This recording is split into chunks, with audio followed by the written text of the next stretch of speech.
La curiosité pour tout ce qui peut se faire, principalement à Châlons pour l'instant, mais c'est mon goût pour tout ce qui est culture, que ce soit musique ou micro-édition. C'est tout ce qui s'oppose à la grande, à la grande distribution, à la grande cavalerie, les grandes maisons d'édition. C'est-à-dire que c'est un moyen pour tous les jeunes créateurs d'émerger aujourd'hui dans un autre réseau où ils ne trouveraient pas forcément leur place, enfin, où on ne leur ferait pas forcément une place. Oula, là c'est plus du journalisme, c'est de la philosophie. Une image, ça peut être ce qu'on regarde, ça peut être la façon dont on regarde une chose, ça peut être aussi une façon dont on regarde une idée, un concept. Très très vague, il n'y a pas une image, il y a des milliers d'images, heureusement. Pour avoir travaillé pendant 30 ans dans ce milieu-là, je peux te dire qu'aujourd'hui, je suis de plus en plus d'accord avec ce qu'écrivait Debord il y a plus de 40 ans sur la société du spectacle. On est aujourd'hui dans une société où tout est image, et le problème c'est que notre monde aujourd'hui n'est qu'une image.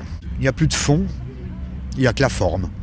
Et nos hommes politiques, que ce soit l'actuel ou celui dont le nom se finissait en ski, sont des gens qui sont complètement analphabètes, inculturés, mais par contre ils ne bossent que sur l'image. L'image leur permet de faire un effet d'annonce, et comme ça, une fois qu'on a annoncé le truc, après on n'est pas obligé de le faire, quoi.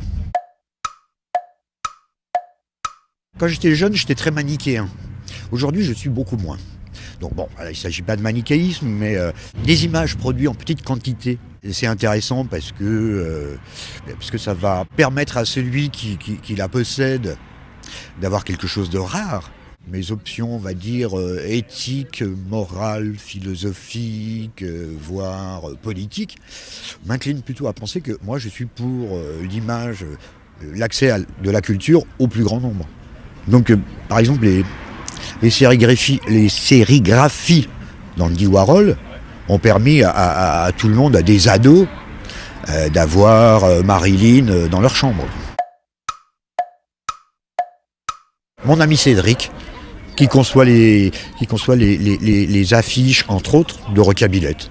J'adore ce qu'il fait. Ça va bien dans le sens de ce que je disais par rapport à la culture pour le plus grand nombre, puisque tout le monde peut s'emparer de cette image-là, parce que c'est hyper vivant, mais bon, j'adore ce qu'il fait. Mais après, il y a plein de gens aujourd'hui qui font des choses très très belles. J'ai un copain qui habite à Écuisse, qui s'appelle Raphaël Jacquemont, qui fait des choses magnifiques. Je sais pas dessiner.